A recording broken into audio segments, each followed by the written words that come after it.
Bueno, ¿dónde nos quedamos, jóvenes?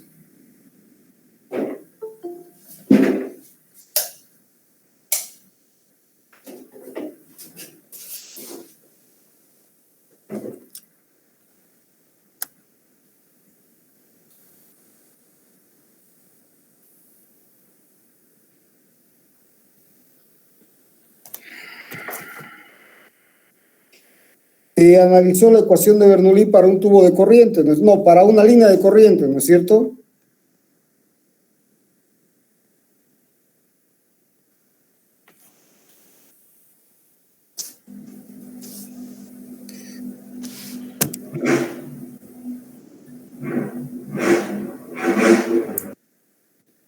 Bueno.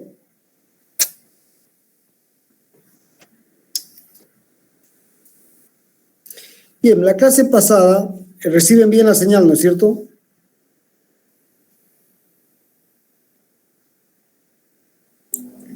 Sí. Bueno, la clase pasada vimos que a lo largo de una línea de corriente, a partir de la integral de la ecuación de cantidad de movimiento, de la ecuación de Euler, se determina que para una partícula que recorre una trayectoria como esta, o sea, a lo largo de la línea de corriente, el término z más p sobre gamma más b cuadrado sobre 2g es una constante. O sea, que vale lo mismo en este punto, en cualquiera de estos puntos. Vale lo mismo. Y eso no es otra cosa que una manifestación del principio de conservación del principio de conservación de la energía. Es decir, la suma de la energía potencial por unidad de peso más el trabajo de las fuerzas de presión por unidad de peso más la energía cinética tiene que ser igual. Es una constante, o sea, no cambia, es un invariante.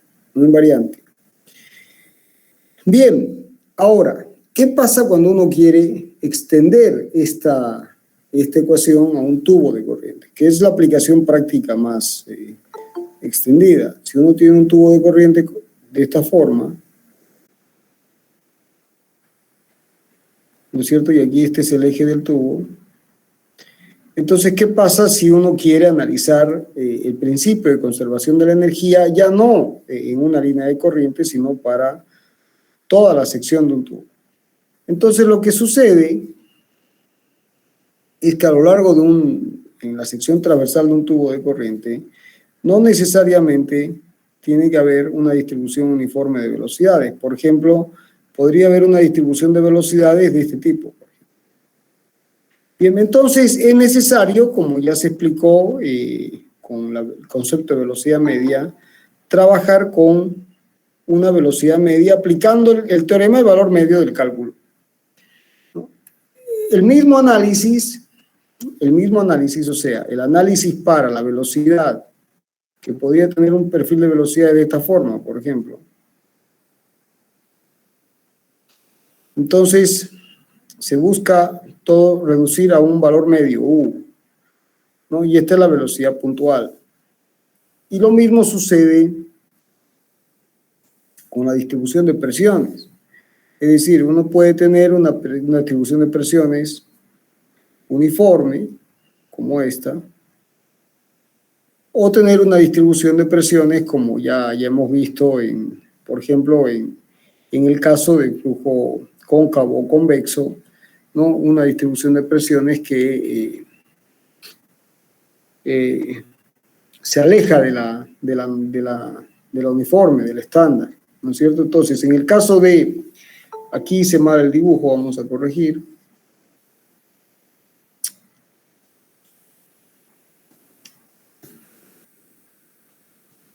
Entonces, en el caso de una tubería,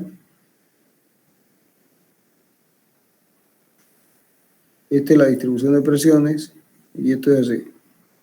Esta sería la distribución hidrostática de presiones. Ahora, uno podría tener por cualquier motivo, por ejemplo, una distribución en lugar de ser así, sea así.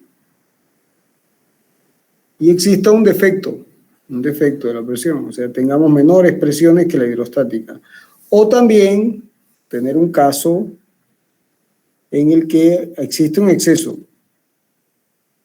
Entonces, si uno tenga una cosa de esta naturaleza, por ejemplo,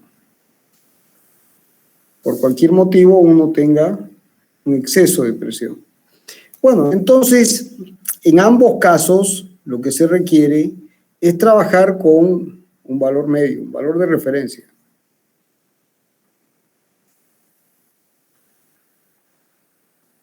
Lo que se llama la presión media en el eje del tubo, medida en este punto, medida en el eje del tubo. Lo mismo aquí, o sea, uno tendrá una presión media y tendremos, la idea es definir un valor, es el grosor del lápiz, no estoy viendo. Ahora sí, ¿no? Entonces un valor medio, la idea también es definir un valor medio. Entonces, la extensión del principio de conservación de la energía a todo un tubo de corriente tiene que incluir que pueden existir una distribución de velocidades distinta de la uniforme y también una distribución de presiones distinta de la uniforme. Entonces, eso se arregla no refiriendo todo a valores medios, que son los que en general uno puede medir. Por ejemplo, en este caso, U va a ser Q sobre omega, siendo omega el área de la sección transversal, ¿no? Y la presión media es la que generalmente uno logra medir en el eje del tubo con un manómetro, por ejemplo. ¿Se entiende el concepto, jóvenes?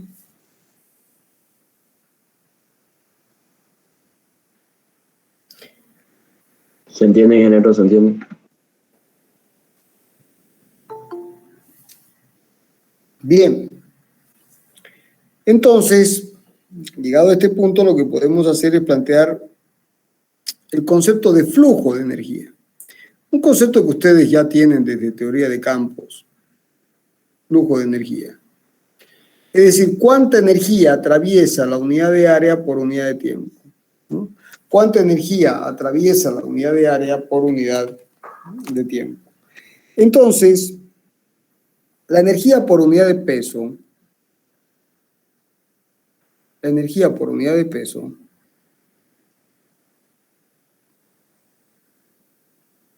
sabemos que vale Z más P sobre gamma más B cuadrado sobre 2G. Y esto es para una línea de corriente. O sea que si yo quiero la energía total, tengo que multiplicar por el peso. Es decir, la energía para una línea de corriente será Z más P sobre gamma más B cuadrado sobre 2G, todo multiplicado por el peso, es decir, por el peso específico y por el volumen. Pero el volumen va a ser el área por el diferencial de S. Entonces, esta es la energía. Bien, ahora, asociada a una línea de corriente. Es asociada a una línea de corriente. Entonces, el diferencial de flujo de energía,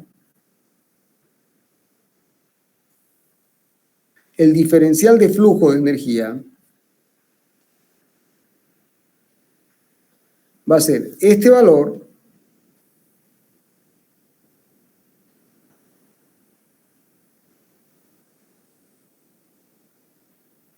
por gamma, por omega, por ds, y todo dividido por unidad de área, y eso multiplicado es la magnitud, multiplicada por el caudal, ¿no es cierto? Es decir,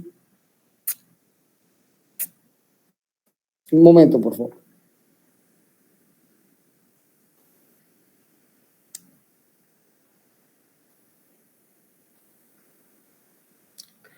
Es por unidad de área y por unidad de tiempo.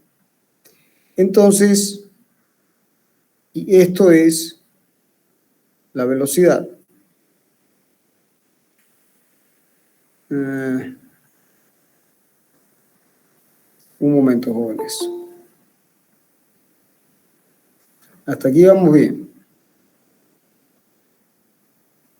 Déjeme ver un momento para no estar perdiendo el tiempo. Bueno, en realidad aquí lo que me está faltando es que el diferencial de este diferencial de S por un diferencial de omega. Bien, hasta ahí vamos bien. O sea, aquí hay un error, esto es diferencial de omega.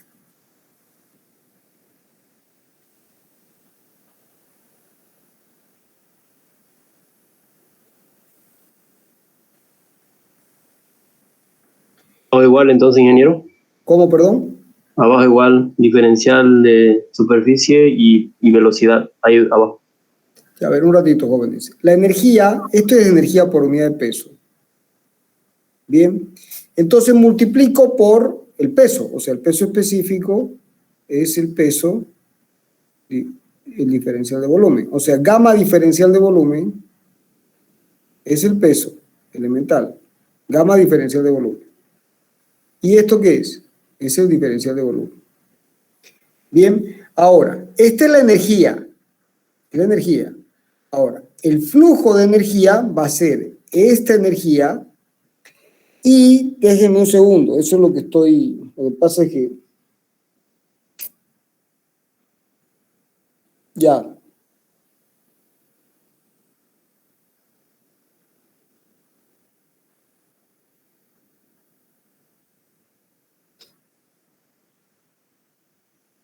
Claro, el flujo de energía es, esto multiplicado es por unidad de tiempo, por unidad de tiempo,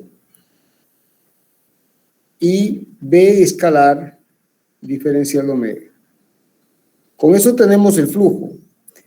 Entonces, y por unidad de área. Esto con esto se va, y esto nos queda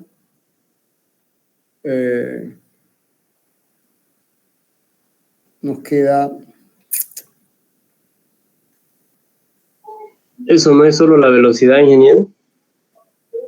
Es como si una partícula, digamos, a ver, joven, un momento, por favor, ya, que vengo de una reunión, un momento, por favor.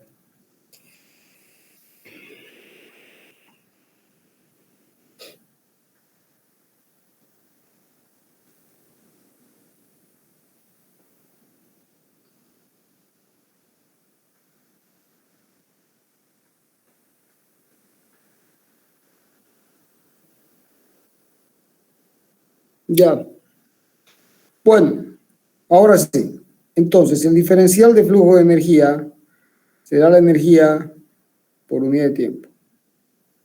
Es decir, Z más P sobre gamma más B cuadrado sobre 2G, todo que multiplica a gamma por d omega por ds por dt.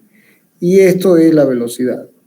Ahora, por supuesto, para considerar el flujo como tal, no es suficiente con tener B de omega, sino como ustedes recuerdan, el diferencial de flujo aparece con el concepto de producto escalar, de B de omega. Entonces, en esas condiciones, ahora sí, entonces el flujo de energía elemental será Z más B sobre gamma más B cuadrado sobre 2G que multiplica a gamma por B de omega, pero esto será B escalar de omega para contemplar la posibilidad de que uno pueda tener el de omega y forme un ángulo tita con omega. Bien, ¿se entendió hasta ahí, jóvenes?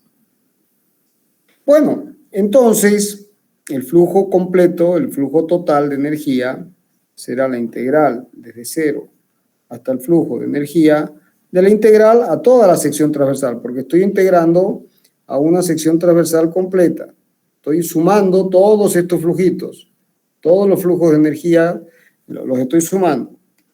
Bien, entonces aquí nos queda que el flujo de energía en la sección transversal va a ser esta suma. Y como la integral es una suma, la suma de las integrales me queda Z por gamma por B escalar de omega más la integral de P sobre gamma por B escalar de omega, todo extendido a la sección transversal, más la integral de B cuadrado sobre 2G por gamma por B escalar diferencial de omega. ¿Se entendió hasta ahí? Sí. Bueno, entonces, fíjense que en este caso, gamma z, esta integral está fácil. Porque gamma z es una constante, es decir, si uno decide que este es el tubo y este es el eje del tubo y z se mide al eje del tubo, entonces para una sección determinada, ¿no?, medida al eje del tubo, z medido al eje del tubo, esto es una constante. Entonces me queda, esto es gamma por z por la integral de b escalar de omega. Pero este es el caudal, más. Aquí puedo sacar gamma afuera por la integral de P sobre gamma. No simplifico porque esto me es útil. Por B escalar de omega. Fíjense que aquí no puedo resolver esto porque puedo tener una distribución de presiones que no sea uniforme, que no sea constante en la sección transversal. Bien, entonces tengo que mantener, ¿no?, la integral. Y lo mismo sucede con la velocidad. Entonces puedo sacar gamma y me quedará b cuadrado sobre 2g por b escalar de omega. Bien, bueno, mientras no se conozca la distribución de presiones y la distribución de velocidades en la sección transversal, entonces estas integrales no se pueden resolver. El mismo problema que había a la hora de determinar el caudal sin conocer la velocidad media. Entonces, una forma de resolver este problema de manera práctica es con el flujo equivalente. Entonces, se define un flujo equivalente como aquel que iguala los flujos. Es decir, define un flujo equivalente que valga gamma z por Q, porque esto vale Q, más a este término lo voy a llamar alfa prima de P sobre gamma, ¿no es cierto?, por Q, por gamma Q, más gamma Q por alfa por U cuadrado sobre 2G. Entonces, fíjense que de acá, aquí no hay nada que hacer. Es decir, esto es gamma z por Q. Y aquí igualo estos dos términos para calcular el valor de alfa prima que haga que esto sea equivalente. Entonces, alfa prima por P sobre gamma por gamma Q será igual a gamma de la integral de P sobre gamma de B escalar diferencial de omega. Entonces ahora esto se va con esto. Entonces me queda que alfa prima va a ser igual a ¿quién? A 1 sobre Q por la presión media sobre gamma de la integral de P sobre gamma por B escalar diferencial de omega. Y tengo el valor de alfa prima. Fíjense que el valor de alfa prima, si quieren, también puede escribirse como 1 sobre Q de la integral de P sobre la presión media, simplificando los gamas por el caudal. Y este término, entonces, es adimensional. Bien, y tengo el valor de alfa prima. Y luego, de la misma forma, puedo definir que alfa por U cuadrado sobre 2G por gamma Q sea igual a esta integral. Es decir, gamma, la integral de B cuadrado y el caudal. Esto será gamma, la integral de B cuadrado, la integral de B cuadrado sobre 2G por B de omega. A ver, ¿y dónde vamos a parar con esto? Entonces, esto se simplifica con esto. Entonces me queda este 2G con este 2G y me queda que alfa va a ser igual a la integral, a 1 sobre Q de la integral de B sobre U, todo al cuadrado por B escalar de omega. Entonces tengo definidos los valores de alfa y de alfa prima. Eso significa que el flujo equivalente de energía, ¿no? El flujo equivalente de energía puede expresarse como Z más alfa prima por la presión media sobre gamma más alfa por U cuadrado sobre 2G. Este es el flujo equivalente de energía. Ahora, la ventaja es que uno tiene todo en términos de la presión media en el eje del tubo y de la velocidad media, ¿no? Entonces, U, ¿cuánto vale? U, Q sobre omega. ¿Y cuánto vale P medios? Es la presión media medida, si este es el tubo y este es su eje, bueno, es la presión media en el eje del tubo. Entonces, Z se mide al eje del tubo y luego la presión media se mide al eje del tubo. Aquí se mide la presión media. Bien, ese al eje del tubo. Entonces, en esas condiciones uno tiene los valores de alfa y de beta. Ahora, ¿cuánto vale alfa y cuánto vale beta? Volvemos otra vez ahora. La gran ventaja que hay es que si el flujo es rectilíneo, y la distribución de presiones es hidrostática, en estas condiciones para flujo rectilíneo, alfa prima es aproximadamente, es 1, no es aproximadamente, es 1. Es 1. Bien, ahora, si el flujo no es rectilíneo, o sea, si la distribución de presiones no es hidrostática, si se tiene una distribución de presiones que es así, por ejemplo, que es menor que la hidrostática, así, y hay un déficit, entonces aquí tendremos un alfa prima menor que 1. Y si se tiene una distribución de presiones mayor que la hidrostática, con un exceso, aquí se tendrá un alfa prima mayor que 1. Bueno, esto generalmente aparece en codos, ya sea codos convexos o codos cóncavos, ¿no? Bueno, entonces, como vimos la clase pasada. Entonces, esto significa que, ahora, si ustedes toman como sección, una sección de una tubería cualquiera, por ejemplo, una tubería así, y toman, para hacer el análisis, secciones donde las líneas de corriente son el flujo rectilíneo, ¿no? Entonces, ahora, si toman aquí, esto no. Si toman aquí, esto no. Tienen que tomar secciones para plantear conservación de la energía, secciones transversales donde el flujo es rectilíneo y por tramos largos. Entonces, en esas condiciones, alfa prima es aproximadamente igual a 1. Bien, ahora, con relación a alfa prima se llama coeficiente de presiones.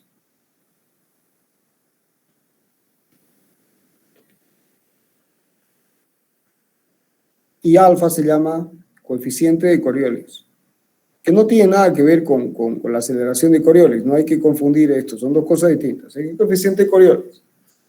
Bien, entonces, en caso de alfa, si el régimen es laminar, en una tubería, por ejemplo, en régimen laminar, la distribución es parabólica de velocidades. La distribución de velocidades es parabólica, es de este tipo. Entonces, para una distribución de velocidades que es parabólica, alfa es igual a 2. Se calcula, se integra, se mete el perfil de velocidades y alfa es igual a 2. O sea, ¿qué está diciendo esto? Que cuando uno toma el valor medio, esta área tiene que ser igual a quién, a esta más esta. Entonces, si la distorsión es muy grande, alfa vale 2. En régimen turbulento, ya veremos con más detalle esto más adelante, la distribución de velocidades, esto es en régimen laminar. Y en régimen turbulento, entonces esto es, la distribución de velocidades es logarítmica. Es una cosa más o menos así. Se aparta un poquito, se aparta del... Esa es la distribución de velocidades, un perfil logarítmico. O sea, como hay simetría, este es un logaritmo y este es el otro logaritmo, por la simetría. Esto existe simetría así. Bueno, entonces en este caso, la velocidad media vale esto. Fíjense que es casi o sea, la diferencia, esta área que hay aquí, que por el teorema del valor medio tiene que ser igual a esta área de aquí. Bien, bueno, y esta es la velocidad media. En este caso, alfa es aproximadamente igual a 1 también. Entonces, jóvenes, conclusión. ¿Cuál es la conclusión de toda esta historia? La conclusión de toda esta historia es que para un tubo de corriente, uno puede escribir que Z0 más alfa sub 0 prima por P sub 0 media sobre gamma más alfa sub 0 por U0 cuadrado sobre 2G es una constante y es una energía de referencia, donde en régimen turbulento alfa, que en la mayoría de los casos prácticos es aproximadamente 1, y para flujo rectilíneo, alfa prima es igual a 1. Este es aproximado, esto es igual.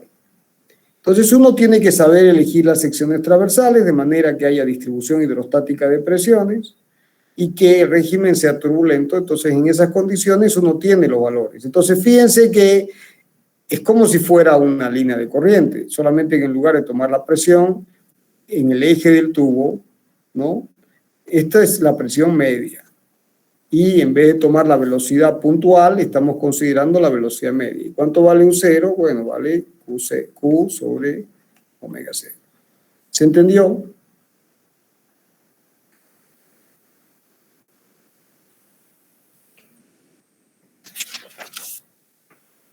Bueno. Entonces, si ahora se hace la interpretación, a ver el dibujo,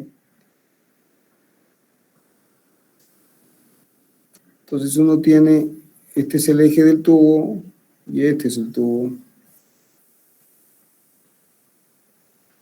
Se tiene un tubo así, por ejemplo. Entonces, aquí se tendrá Z1, aquí se tendrá alfa prima 1 por la presión media en el eje del tubo dividido 1, y aquí se tendrá alfa 1 por 1 cuadrado sobre 2G. Y esta energía, o sea, la energía total en ausencia de pérdidas, esto es una constante. Entonces, aquí se tendrá, vamos a marcarlo con otro color. Aquí se tendrá Z2 alfa prima 2 por P2 sobre gamma media más alfa 2 por U2 cuadrado sobre 2G. Y si ahora uno une esto aquí,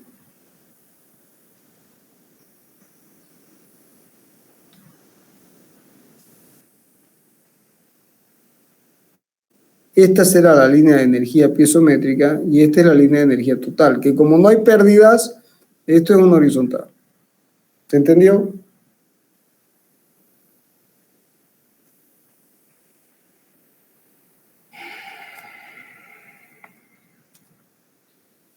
¿Se entendió, jóvenes? ¿No se entendió?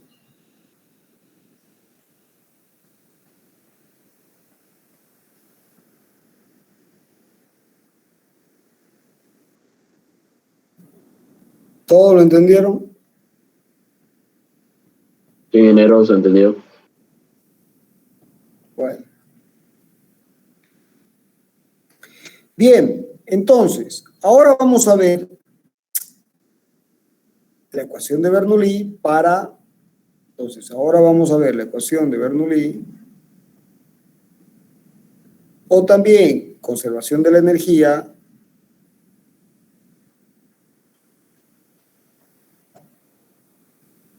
para flujo potencial.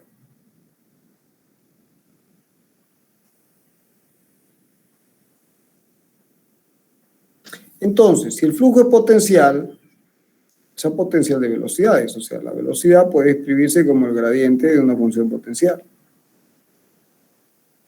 Y también sabemos de que el rotor de B es igual a 0. Y en el campo gravitacional terrestre, F puede escribirse como menos el gradiente de G por Z.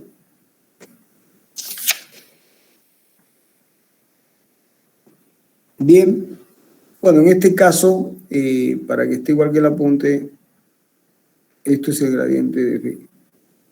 Bueno, básicamente es eso. A ver si no me estoy olvidando de algo. Bueno, por supuesto, para que se cumpla la condición de flujo potencial, tiene que cumplirse la condición de que mu es igual a 0, o sea, roce despreciable. Y ρ es una constante. O sea, flujo incompresible. Bueno, con esas hipótesis, jóvenes, lo que hay que hacer es integrar la ecuación de Euler. Es decir, F menos 1 sobre ρ por el gradiente de P es igual a dB de T. Pero la aceleración puede escribirse de esta forma. Una transformación de la aceleración, de la expresión de la aceleración, es la que tienen ahí en el apunte. Es decir, esto vale dB de T más un medio del gradiente de B cuadrado más el rotor de B. Esta es una expresión de la aceleración. O sea, uno puede tener la expresión matricial o su expresión vectorial. Entonces empezamos con las hipótesis. Como el flujo es irrotacional, este término vale 0. Bien. También hay una otra hipótesis que el flujo es permanente. Flujo permanente. Entonces este término vale 0. Y como estamos en el campo gravitacional, esto vale menos el gradiente de G por Z. Y como ρ es constante, esto puede entrar aquí. Entonces nos queda menos el gradiente de G por Z menos el gradiente de P sobre ρ. Esto lo paso al otro lado. Menos el gradiente de B cuadrado sobre 2 es igual a 0. Listo, jóvenes. Entonces de aquí, ¿qué surge? Que menos el gradiente, como el gradiente de la suma de los gradientes, y sacando factor en común o multiplicando por menos 1, si quieren. Entonces nos queda que el gradiente de G por Z más P sobre ρ más P cuadrado sobre 2, ¿cómo es? Es 0. Y si esto es 0, lo que está adentro, ¿cómo tiene que ser? Constante. Entonces nos queda que G por Z más P sobre ρ más B cuadrado sobre 2 es una constante. Otra vez hemos llegado a la misma expresión. Pero ¿esto qué significa, jóvenes? Esta es la energía por unidad de masa. Y la energía por unidad de peso será Z más dividiendo por G, P sobre gamma más B cuadrado sobre 2G es una constante. Entonces, vamos a hacer un resumen. Entonces, para una línea de corriente,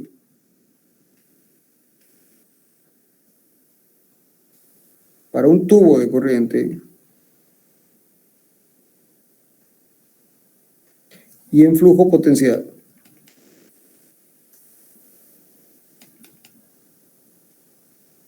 Bueno, en una línea de corriente se cumple, si yo integro a lo largo de la línea de corriente, a lo largo de la línea de corriente se cumple que Z más P sobre gamma más la velocidad en algún punto de esa línea de corriente y no de otra, ¿cómo es esto? Es una constante.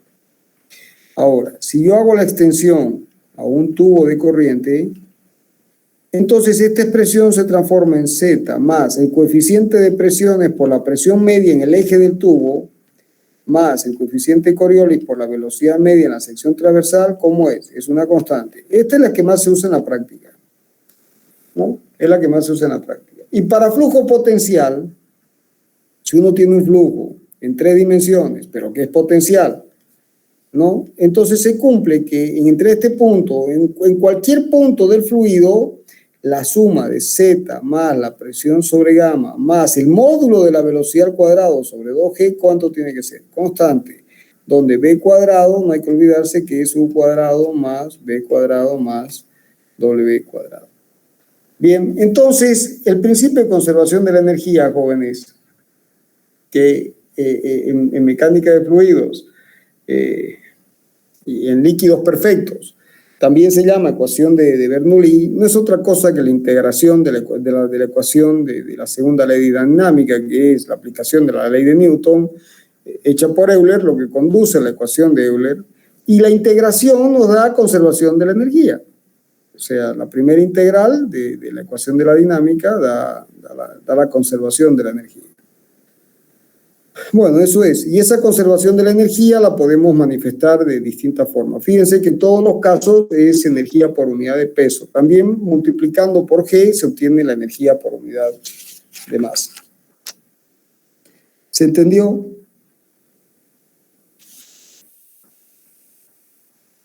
Se entendió, ingeniero. ¿Alguna pregunta, jóvenes?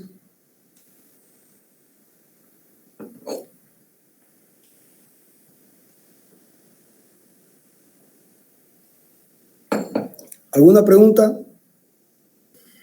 Este tema de las clases virtuales uno no sabe ni la cara que tiene. Bueno, hoy vamos a ver otro principio, el principio de conservación de la cantidad de movimiento.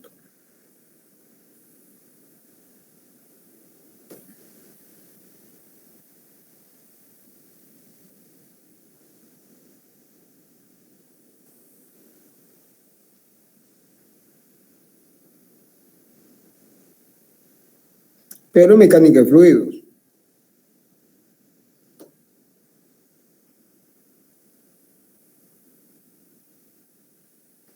Bueno, ¿qué dice este principio? Que si uno tiene un sistema de referencia inercial con un observador O y los versores X, los ejes X y Z, los versores Y, J y K, el espacio, la base vectorial que define, orienta el espacio y que define esto, y uno tiene un flujo como este, entonces uno define un volumen de control como este y una superficie de control. Entonces hay un volumen de control y una superficie de control. Y sobre ese volumen de control actúa un conjunto de fuerzas. Una F1, una F2. Entonces, la suma de fuerzas tiene que ser igual a la variación total de la cantidad de movimiento en el tiempo. O sea, en términos de mecánica de fluidos, esto se podría escribir así, como dP dt. Bien. Bueno, esta variación se da por dos términos. Por un lado es el cambio en la cantidad de movimiento por el flujo neto de cantidad de movimiento. Si cuánta cantidad de movimiento entra menos cuánta cantidad de movimiento sale.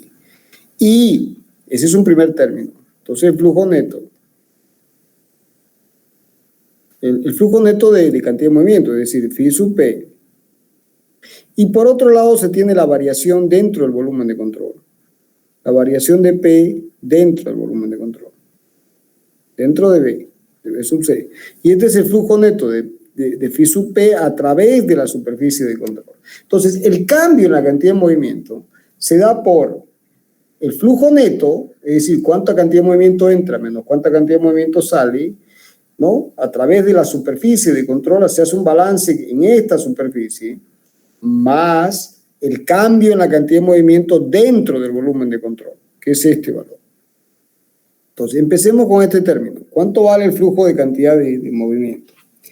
Bueno, es exactamente igual que en el caso anterior, digamos, ¿no? Entonces, el flujo de cantidad de movimiento, fíjense que vale B, o sea, la velocidad por dm a dt. Y este es el caudal másico, es decir, B por ρ por Q. Es decir, este flujo, o si quieren por diferencial esto es diferencial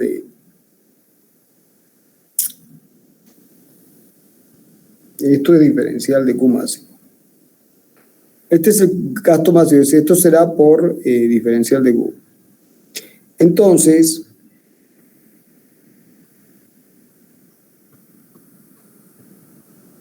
si uno quiere el flujo de cantidad de movimiento, será la integral a lo largo de la superficie de control de ρb por diferencial de Q. Pero esto es B escalar diferencial de omega. Esto es B escalar diferencial de omega. Bueno, jóvenes, ya está. Nuevamente, para conocer este flujo, se requiere conocer ¿quién? La distribución de velocidades. Entonces se hace un planteamiento exactamente igual al anterior. Es decir, uno define un flujo prima equivalente de cantidad de movimiento que en términos de los valores medios, es decir, que sea beta por ρ por U escalar de omega. Es decir, un factor beta, pero las velocidades están expresadas en términos de los valores medios. O si quieren, esto será B de omega, porque esto es Q y esto es Q. Y igual, impongo la condición de que los flujos, el flujo real sea igual al flujo equivalente, pero con un factor beta. Igualando, nos queda que esto es igual a beta por ρ por U por la integral de B de omega. Bueno, entonces ρ, y de aquí sacamos beta. Beta será 1 sobre U de la integral de B sobre U por B escalar de omega. Y se tiene el valor de beta. Bueno, este valor de beta es el coeficiente de Boussinesq. Este valor se llama coeficiente de Boussinesq. Entonces, el flujo de cantidad de movimiento, en definitiva, o sea, la suma de fuerzas ahora, la suma de fuerzas en régimen permanente será la integral de ρ por B escalar de omega. Esto es extendido omega. Y esto se aproxima con la sumatoria de ρ por Q, esto es Q, por este término ya va a pasar a ser beta por U. Y nos queda la integral de B de omega, que es Q. Entonces, para el flujo a través de la superficie de control, se obtiene que la suma de fuerzas es igual a la sumatoria, se aproxima la integral con la sumatoria, a lo largo de toda la superficie de control de ρ por Q por U por beta. Bien, ahora, cuidado con que en este caso hay que se aplica el signo. Cuando uno toma el sistema de referencia y adopta esto como positivo, entonces hay que aplicar el signo positivo negativo para la fuerza, positivo negativo para la velocidad, pero también positivo negativo para el flujo. Cuando es flujo entrante, el caudal es negativo; cuando es flujo saliente, el caudal es positivo, como estudiamos ampliamente la clase pasada. Bien, pero bueno, todavía nos falta evaluar el cambio de la cantidad de movimiento dentro del volumen de control. Y ese cambio, directamente, ¿cuánto vale? Bueno, ese cambio vale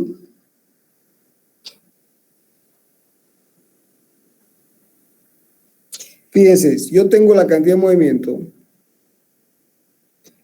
será B diferencial de M.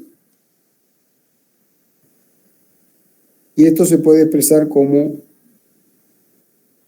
B por ρ diferencial de B.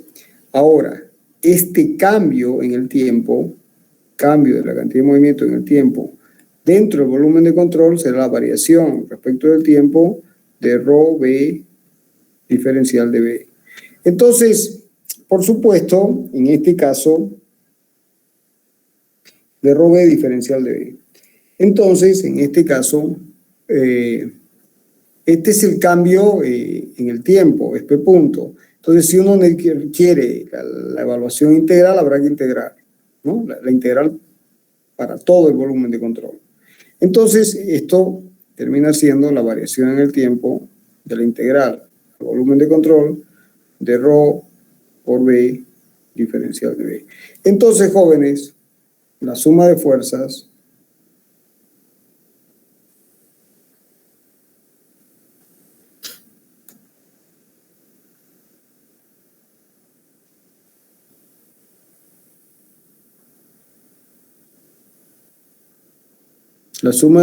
va a ser la suma de ρ por Q por U por beta más la variación en el tiempo de la integral al volumen de ρ por B diferencial de B. Bien, bueno, y esta es la expresión general, este es el teorema de conservación de la cantidad de movimiento. Es decir, si uno tiene un volumen de control sobre el que hay un flujo de fluido que atraviesa el volumen de control, entonces ese volumen de control tendrá un volumen y hay una superficie de control. Entonces la suma de fuerzas externas, todas estas fuerzas externas, F sub I, tendrán una resultante, que es esta. Y eso tiene que ser igual a ¿qué? Al flujo neto de cantidad de movimiento, o sea, la cantidad de movimiento que entra menos la que sale, más la variación dentro del volumen de control de la cantidad de movimiento. Ahora, en la mayoría de los casos prácticos, ¿el flujo cómo es? El flujo es permanente. Entonces, como el flujo es permanente, la variación de T de la integral de ρ por B diferencial de B es igual a 0. ¿Eso qué significa? Que para flujo permanente, la suma de fuerzas será igual a la sumatoria de ρ por Q por U por beta. Bien, ahora, como esta es una ecuación vectorial, uno la puede proyectar en sumatoria de fuerzas. En X será sumatoria de ρ por Q por U sub X por beta. La sumatoria en Y, la sumatoria de ρ por Q por U sub I por beta, y la sumatoria de Fz será ρ por Q por U sub Z por beta. ¿Se entendió, jóvenes?